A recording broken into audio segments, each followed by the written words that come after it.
Здравствуйте, друзья! 20 русских изобретений, перевернувших мир.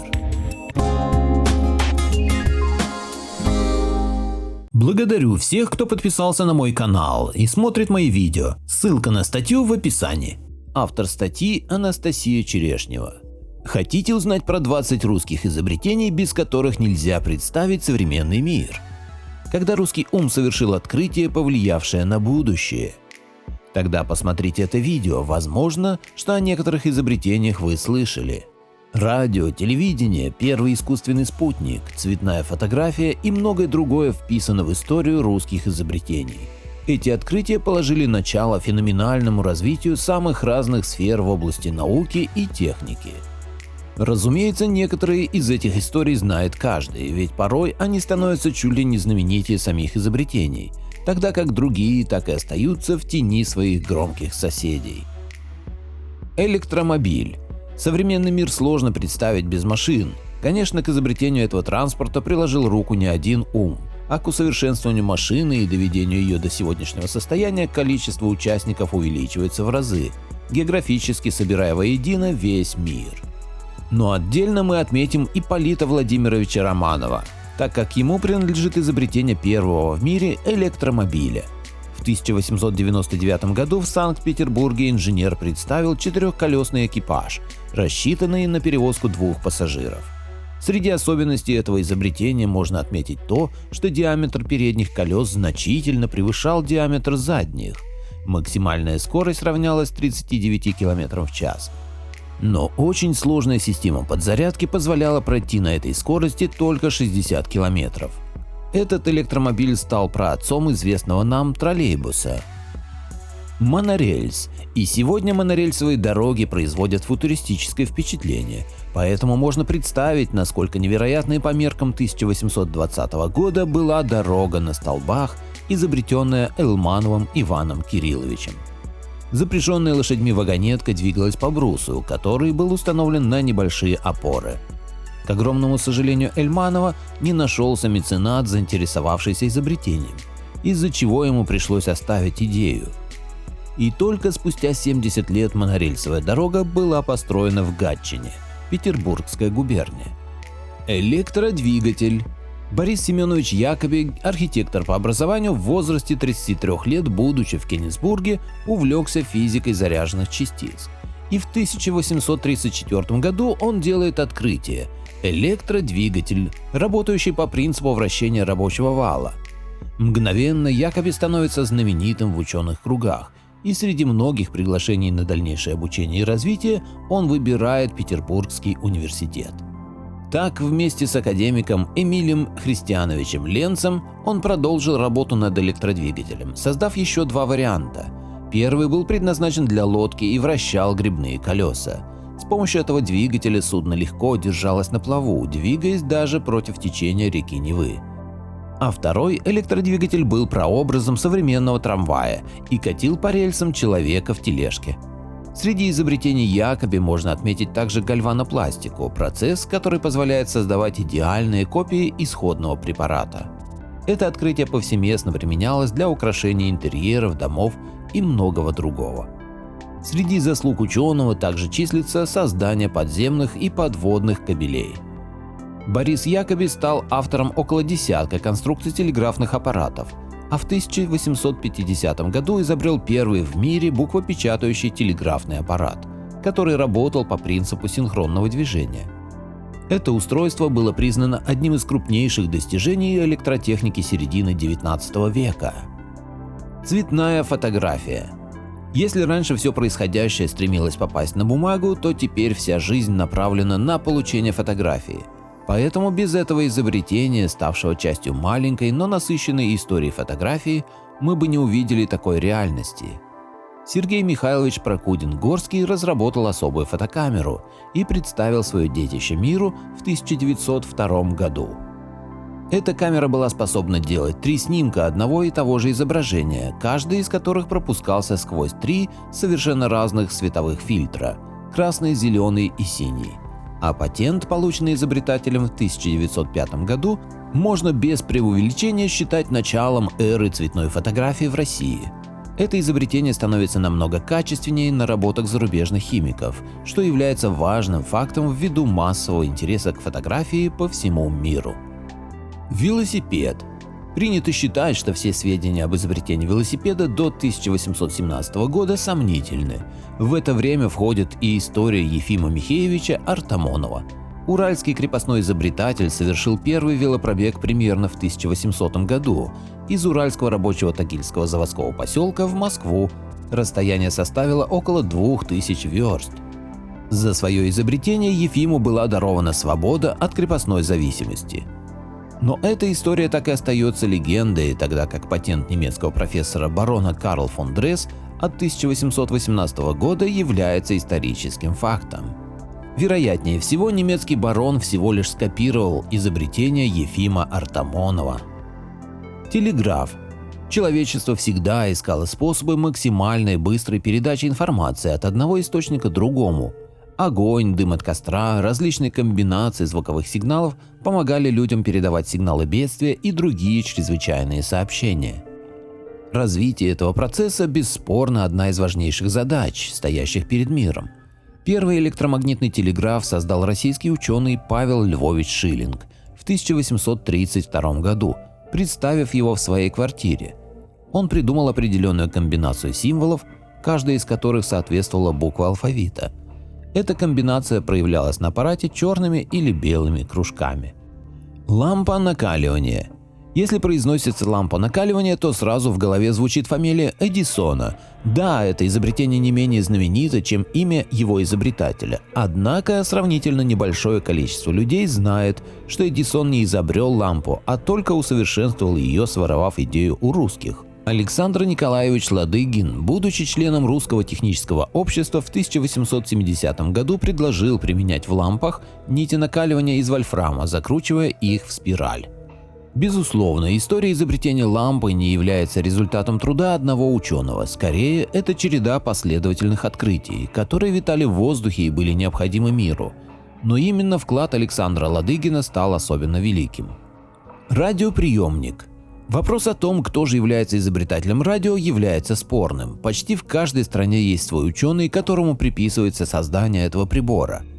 Так, в России этим ученым является Александр Степанович Попов, в пользу которого приводится немало весомых аргументов. 7 мая 1895 года были впервые продемонстрированы приемы передачи радиосигналов на расстоянии. И автором этой демонстрации был Попов. Он не только первым применил на практике приемник, но и первым послал радиограмму. И то, и другое событие произошло до патента Маркони, который считается изобретателем радио. Телевидение. Открытие и широкое распространение телевизионного вещания кардинальным образом изменило способы распространения информации в обществе. К этому мощнейшему достижению причастен и Борис Львович Розинг, который в июле 1907 года подал заявку на изобретение способа электрической передачи изображений на расстояние. Борису Львовичу удалось успешно передать и получить точное изображение на экране пока еще простейшего устройства, бывшее прототипом кинескопа современного телевизора, который ученый назвал электрическим телескопом. Среди тех, кто помогал Розингу с опытом, был тогда еще студент Санкт-Петербургского технологического института Владимир Зворыкин. Именно его, а не Розинга, через несколько десятилетий назовут отцом телевидения, хотя в основе работы всех воспроизводящих телевизионных устройств лежал принцип, открытый Борисом Львовичем в 1911 году. Парашют. Глеб Евгеньевич Котельников был актером труппы Народного дома на петербургской стороне. Тогда же, под впечатлением от гибели летчика, Котельников занялся разработкой парашюта. До Котельникова летчики спасались с помощью длинных сложных зонтов, закрепленных на самолете. Их конструкция была очень ненадежна, к тому же они сильно увеличивали вес самолета, поэтому использовали их крайне редко. Свой законченный проект ранцевого парашюта Глеб Евгеньевич предложил в 1911 году. Но, несмотря на успешные испытания, патент в России изобретатель не получил. Вторая попытка была более удачной, и в 1912 году во Франции его открытие получило юридическую силу. Но и этот факт не помог парашюту начать широкое производство в России из-за опасений начальника российских воздушных сил, великого князя Александра Михайловича, что при малейшей неисправности авиаторы будут покидать аэроплан. И только в 1924 году он наконец-то получает отечественный патент, а позже передает все права на использование своего изобретения правительству. Киноаппарат. В 1893 году, работая вместе с физиком Любимовым, Иосиф Андреевич Тимченко создает так называемую улитку – особый механизм, с помощью которого в стробоскопе удавалось прерывисто менять очередность кадров. Данный механизм позже лег в основу кинетоскопа, который Тимченко разрабатывает совместно с инженером Фрейденбергом. Демонстрация кинетоскопа состоялась в следующем году на съезде русских врачей и естествоиспытателей. Были показаны две ленты – «Копьеметатель» и «Скачущий всадник», которые были сняты на Одесском ипподроме. Этому событию даже есть документальное подтверждение. Так в протоколе заседания секции значится: представители собрания с интересом ознакомились с изобретением господина Тимченко и в соответствии с предложениями двух профессоров решили выразить благодарность господину Тимченко. Лазер. История изобретения лазера началась с имени Эйнштейна, который создал теорию взаимодействия излучения с веществом. Тогда же и Алексей Толстой в своем знаменитом романе «Гиперболоид инженера Гарина» писал примерно об этом же. Вплоть до 1955 года попытки создать лазер не были успешными, и только благодаря двум русским инженерам-физикам Басову и Прохорову, которые разработали квантовый генератор, лазер начал свою историю на практике. В 1964 году Басов и Прохоров получили Нобелевскую премию по физике. Искусственное сердце. Имя Владимира Петровича Демихова связано не с одной операцией, которая совершилась впервые. Удивительно, но Демихов не был врачом, он был биологом. В 1937 году, будучи третьекурсником биологического факультета Московского государственного университета, он создал механическое сердце и поставил его собаке вместо настоящего. Собака жила с протезом около 3 часов. После войны Демихов устроился в Институт хирургии Академии медицинских наук СССР и создал там небольшую экспериментальную лабораторию, в которой начал заниматься исследованиями по пересадке органов. Уже в 1946 году он первым в мире осуществил пересадку сердца от одной собаки другой. В том же году он тоже впервые провел пересадку собаки сердца и легкого одновременно. И что самое главное, собаки Демихова жили с пересаженными сердцами по несколько суток. Это был настоящий прорыв в сердечно-сосудистой хирургии. Самолет Можайского. Над решением сложнейших задач по разработке самолета работали многие умы по всему миру. Многочисленные чертежи, теории и даже тестовые конструкции не давали практического результата. Самолет не поднимал в воздух человека. Талантливый русский изобретатель Александр Федорович Можайский первым в мире создал самолет в натуральную величину. Изучив труды своих предшественников, он развил и дополнил их, используя свои теоретические познания и практический опыт. Его результаты в полной мере разрешали вопросы своего времени, и, несмотря на очень неблагоприятную обстановку, а именно отсутствие фактических возможностей в материальном и техническом плане, Можайский смог найти в себе силы для завершения постройки первого в мире самолета. Это был творческий подвиг, навеки прославивший нашу родину. Но сохранившиеся документальные материалы, к сожалению, не позволяют в необходимых подробностях дать описание самолета Можайского и его испытаний. Аэродинамика. Николай Егорович Жуковский разработал теоретические основы авиации и способы расчета самолетов. И это в те времена, когда строители первых самолетов утверждали, что самолет не машина, его рассчитать нельзя. И больше всего надеялись на опыт, практику и свою интуицию. В 1904 году Жуковский открыл закон, определяющий подъемную силу крыла самолета, определил основные профили крыльев и лопастей винта самолета, разработал вихревую теорию воздушного винта. Атомная и водородная бомба. Академик Игорь Васильевич Курчатов занимает особое место в науке 20 века и в истории нашей страны. Ему, выдающемуся физику, принадлежит исключительная роль в разработке научных и научно-технических проблем овладения ядерной энергией в Советском Союзе. Решение этой сложнейшей задачи, создание в сжатые сроки ядерного щита Родины в один из наиболее драматических периодов истории нашей страны, разработка проблем мирного использования ядерной энергии было главным делом его жизни. Именно под его началом создается и успешно испытывается в 1949 году самое страшное оружие послевоенного времени – без права на ошибку, иначе расстрел. А уже в 1961 году группой физиков-ядерщиков лаборатории Курчатова было создано самое мощное взрывное устройство за всю историю человечества – водородная бомба Ан-602, за которой тут же закрепилось вполне уместное историческое название – «Царь-бомба». При испытании этой бомбы сейсмическая волна, возникшая в результате взрыва, 3 раза обогнула земной шар. Ракетно-космическая техника и практическая космонавтика. Имя Сергея Павловича Королева характеризует одну из наиболее ярких страниц истории нашего государства – эру освоения космического пространства. Первый искусственный спутник Земли, первый полет человека в космос, первый выход космонавта в открытый космос, многолетняя работа орбитальной станции и многое другое непосредственно связано с именем академика Королева, первого главного конструктора ракетно-космических систем. С 1953 по 1961 год каждый день Королева был расписан по минутам. Одновременно он работал над проектами пилотируемого космического корабля, искусственного спутника и межконтинентальной ракеты. 4 октября 1957 года стало великим днем для мировой космонавтики.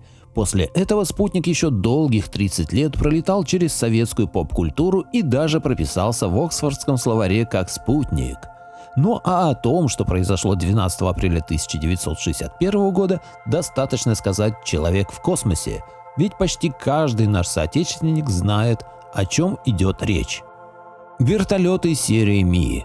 В годы Великой Отечественной войны академик Миль работал в эвакуации в поселке Билимбай, в основном занимаясь усовершенствованием боевых самолетов, улучшением их устойчивости и управляемости. Его деятельность была отмечена 5 правительственными наградами. В 1943 году Миль защитил кандидатскую диссертацию «Критерии управляемости и маневренности самолета». В 1945 году докторскую «Динамика ротора с шарнирным креплением лопастей и ее приложение к задачам устойчивости и управляемости автожира и геликоптера». В декабре 1947 года Миль стал главным конструктором опытного КБ по вертолетостроению. После серии испытаний в начале 1950 года вышло постановление о создании опытной серии из 15 вертолетов ГМ-1 под обозначением Ми-1. Самолеты Андрея Туполева. В конструкторском бюро Андрея Туполева было разработано более 100 типов самолетов, 70 из которых в разные годы выпускались серийно. При участии его самолетов установлено 78 мировых рекордов. Выполнено 28 уникальных перелетов, в том числе спасение экипажа парохода «Челюскин» при участии самолета Ан-4. Беспосадочные перелеты экипажей Валерия Чкалова и Михаила Громова в США через Северный полюс выполнялись на самолетах модели Ан-25. В научных экспедициях Северный полюс Ивана Папанина также использовались самолеты Ан-25. Большое число самолетов-бомбардировщиков, торпедоносцев, разведчиков конструкции Туполева ТВ-1, ТВ-3, СБ, ТВ-7, МТБ-2, Ту-2 и торпедных катеров Г-4, Г-5 применялось в боевых действиях в Великой Отечественной войне в 1941-1945 годах. В мирное время в числе разработанных под руководством Туполева военных и гражданских самолетов значились стратегический бомбардировщик Ту-4, первый советский реактивный бомбардировщик Ту-12, турбовинтовой стратегический бомбардировщик Ту-95, ракетоносец-бомбардировщик дальнего действия Ту-16, сверхзвуковой бомбардировщик Ту-22, первый реактивный пассажирский самолет Ту-104, был построен на базе бомбардировщика Ту-16. Первый турбовинтовой межконтинентальный пассажирский авиалайнер Ту-114, ближние и среднемагистральные самолеты Ту-124, Ту-134, Ту-154. Совместно с Алексеем Туполевым был разработан сверхзвуковой пассажирский самолет Ту-144. Самолеты Туполева стали основой парка компании «Аэрофлот», а также эксплуатировалась в десятках стран по всему миру. Тетрис. Середина 80-х. Время, овеянное легендами. Идея Тетриса родилась у Алексея Пожитного в 1984 году после знакомства с головоломкой американского математика Соломона Коломбо «Пентамино Пазл».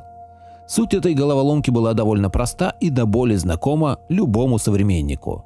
Из нескольких фигур нужно было собрать одну большую. Алексей решил сделать компьютерный вариант пентамина. Пожитнов не просто взял идею, но и дополнил ее. В его игре собирать фигурки в стакане предстояло в реальном времени. Причем сами фигурки состояли из 5 элементов и во время падения могли проворачиваться вокруг собственного центра тяжести. Но компьютерным вычислительного центра это оказалось не под силу. Электронному пентамина попросту не хватало ресурсов. Тогда Алексей принимает решение сократить количество блоков, из которых состояли падающие фигурки, до 4. Так из пентамина получился тетрамино. Новую игру Алексей нарекает тетрисом. Вот такие известные изобретения были совершены нашими соотечественниками. Хочу напомнить, что мое мнение не всегда совпадает с мнением автора статьи. Автор статьи – Анастасия Черешнева. Поделитесь моим видео в соцсетях с родными, друзьями и знакомыми. Люди имеют право знать все точки зрения. Всем спасибо за внимание, буду рад вас видеть на своем канале снова.